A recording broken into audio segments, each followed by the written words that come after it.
Good morning. My name is Jana Vacková and I am from the Czech Technical University in Prague. And today I will be talking about calibration of pedestrian sizes in decision-based modeling. Firstly, I will briefly mention our decision-based model and the parameters that represents pedestrian sizes. After that, I will be talking about our calibration concept, about experimental data that we use, and finally, we will perform our calibration episode of these parameters. Our decision-based model has lots of parameters, but today I will be talking about calibrating just two of them, and it's initial.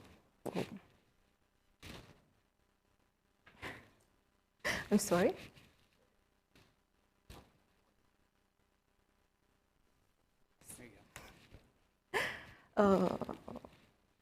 It's initial and physical size, these two parameters.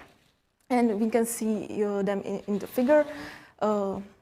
There is lots of pedestrians there, and the point represents the physical pedestrian size. It means the minimum pedestrian size that the pedestrian can be.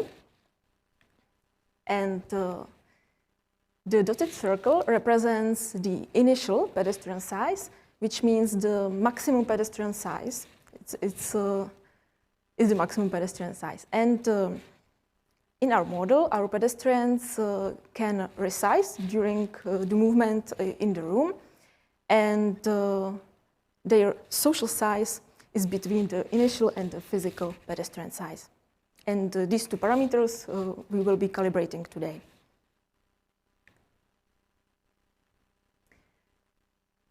Our calibration concept is about calibration episodes, and we mean with the calibration episode that we calibrate only just one type of parameters, that we calibrate only one or several parameters that represents one type of pedestrian behavior.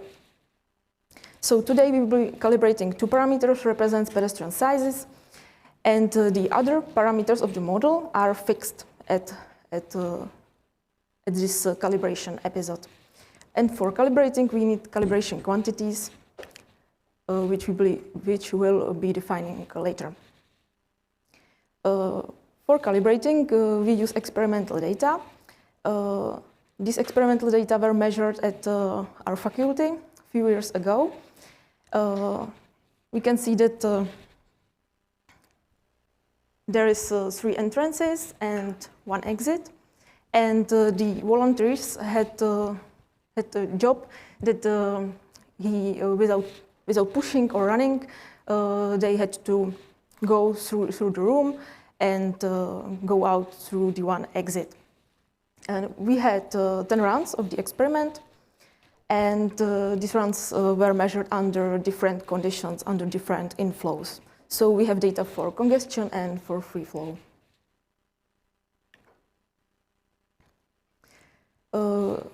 As I was talking earlier, we need to calibrate 2 parameters today. So we need to define 2 calibration quantities. And the first parameter represents the initial pedestrian size, and the second one, the minimum physical pedestrian size. So we need to capture 2 different modes in the data, free flow and congestion. We have two quantities, N1 and N2, and it represents number of pedestrians in a small detector, the maximum number of pedestrians that can fit into the small detector. Small detector is at the exit area, around the exit. And we need to distinguish between 2 regimes. So we have second detector, large detector L, which covers almost the whole room. And under the condition in the large detector, we can distinguish between free flow and congestion, and after that we count the people in the small detector under the condition that there is in the room less than or equal 8 pedestrians or greater than 11. So we have maximum number of pedestrians that can fit in the small detector during free flow and during congestion. As we have calibration quantities, we need to realize how the simulation time has to be to get the stationary value. We can see here time development of the first calibration quantity, N1, and we can see that after a few time steps, we can see that there is stationary value here because there is no time development. It's not changed in the time here. So we want to find the first time that that represents the time that after this time there is no change in the calibration quantity. So we evaluate relative error between the calibration quantity N1 or N2 and the stationary value of these quantities. The stationary value means, at our case, the value at time 500 seconds. We can see here for these three test parametric sets, this time representing the stopping time. And as we want to set the simulation time the same for all simulations, we choose the maximum over all parametric sets and maximum over the calibration quantities. So it's, at our case, 200 seconds, the maximum simulation time. Second, we need to, secondly, number of iterations realized before the final simulations will be running. And we use for the estimate the Chebyshev's inequality, which represents the distance between mean value of the calibration quantity and its real value. And we want to estimate the value that it's not greater than some small number.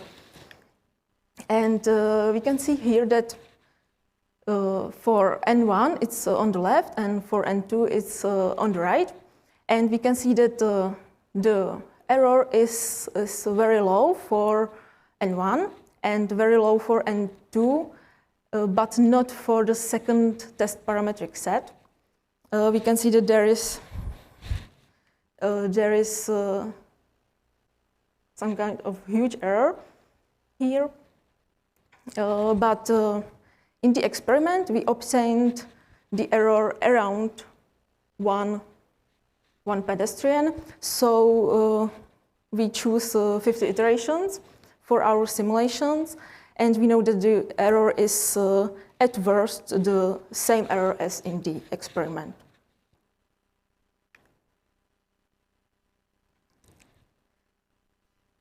As I was talking earlier, that we, in our calibration episode, that we fixed the other parameters that are not calibrating right now.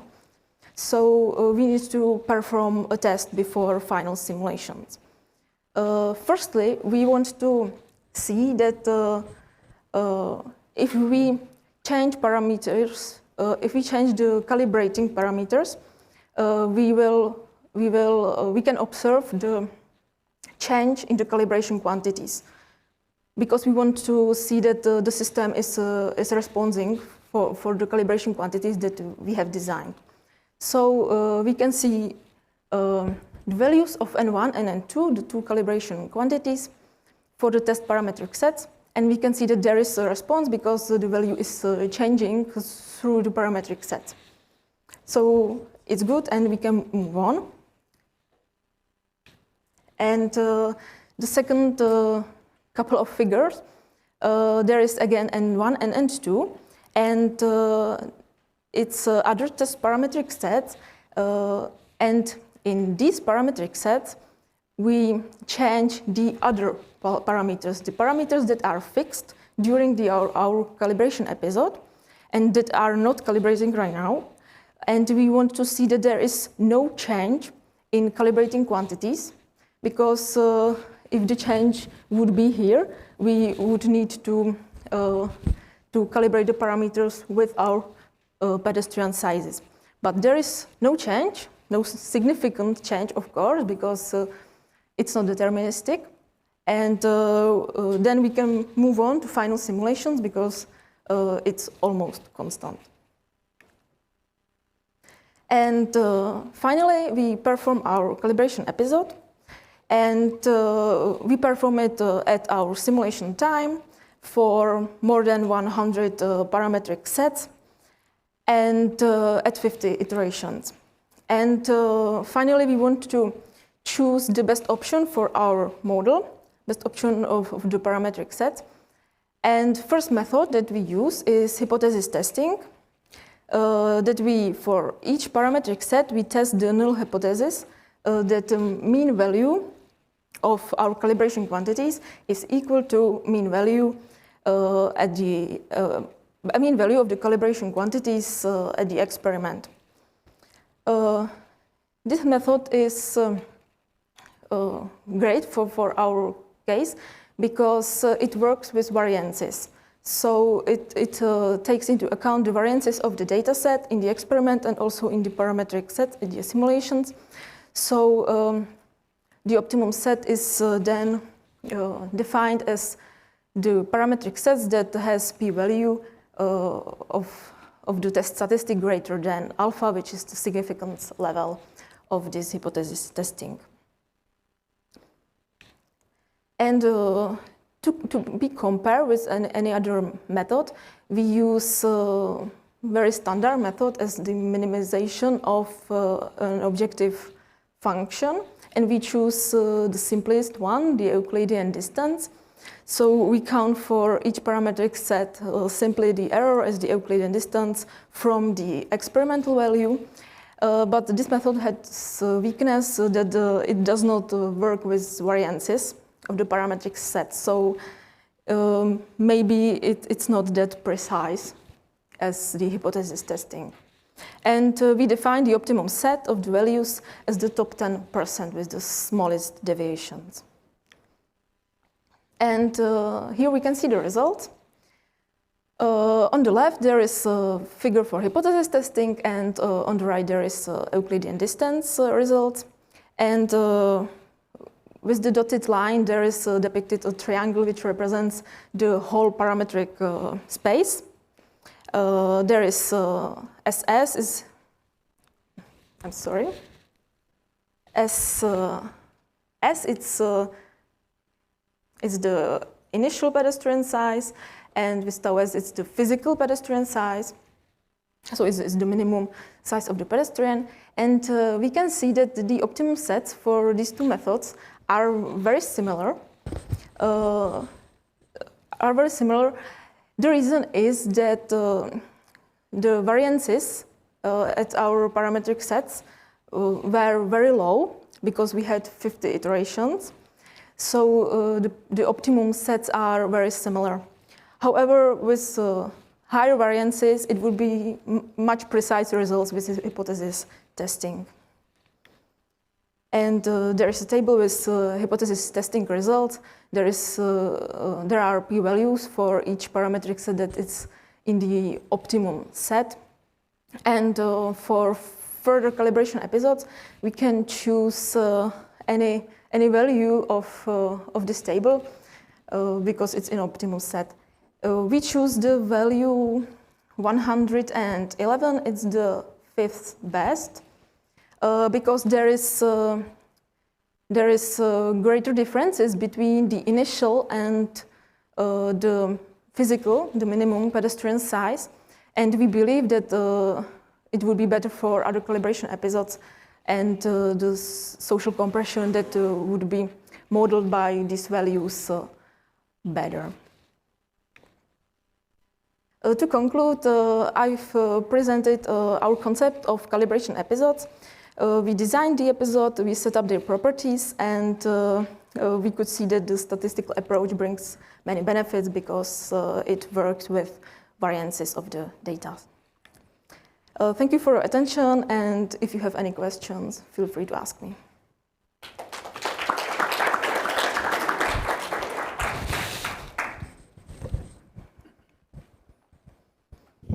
Excellent, thank you for that. Are there any questions here in the room before I'll check the Q&A? Hopefully everybody's using the Q&A here, so it makes it easy. Let's see here. So far, nothing. Anything here? No? Do you have continued work from here then? Some additional calibrations you'd like to do? Yes, we would like to calibrate another parameters of our model. And the next calibration episode will be about acceleration of pedestrians and some kind of these parameters. Oh, excellent. That would be good. Anything else? Ah, yes.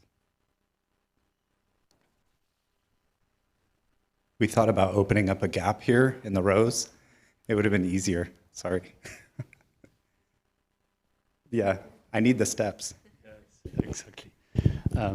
Mohsen is my name. I just wanted to ask you, your calibration method, is it really related to the modeling or to the model that you showed at the beginning?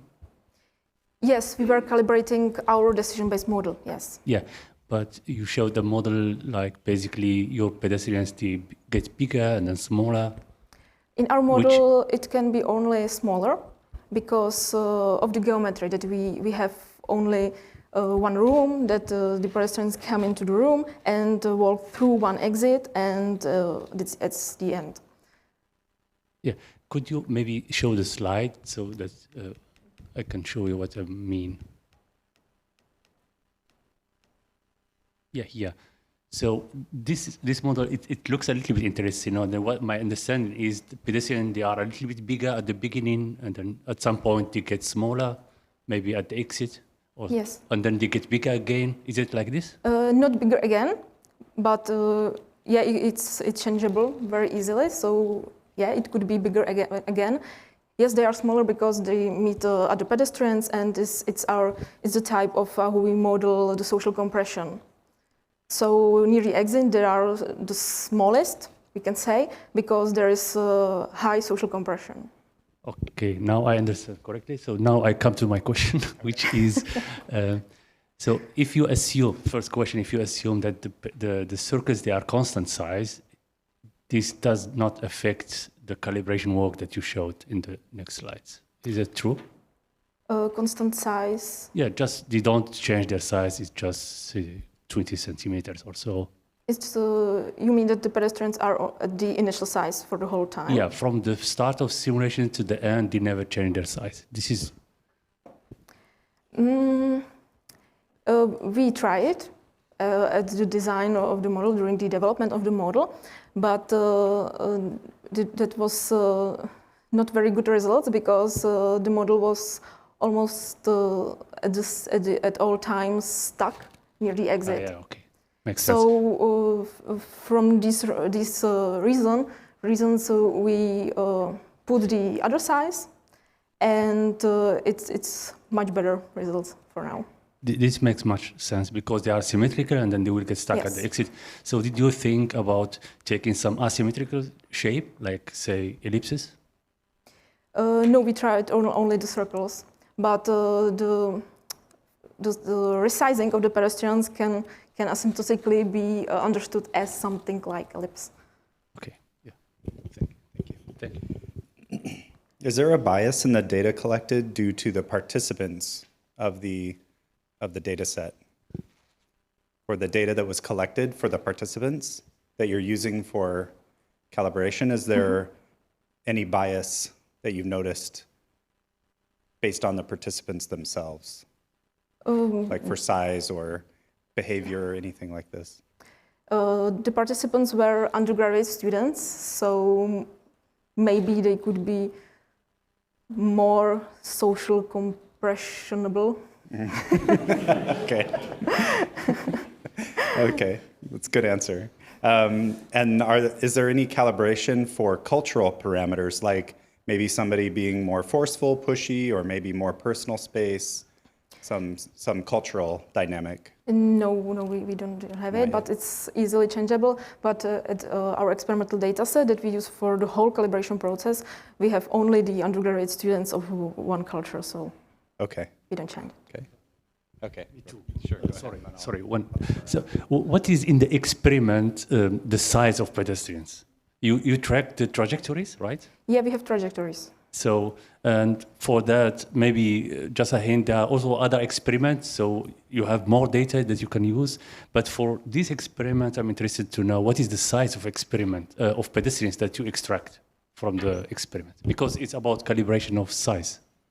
Yes, but we don't want to use the real size of the pedestrian because it's not connected with the parameters of the model. It can be connected, it can be influenced by the size of the pedestrian, of course, but we want to use only the trajectories and any other additive information.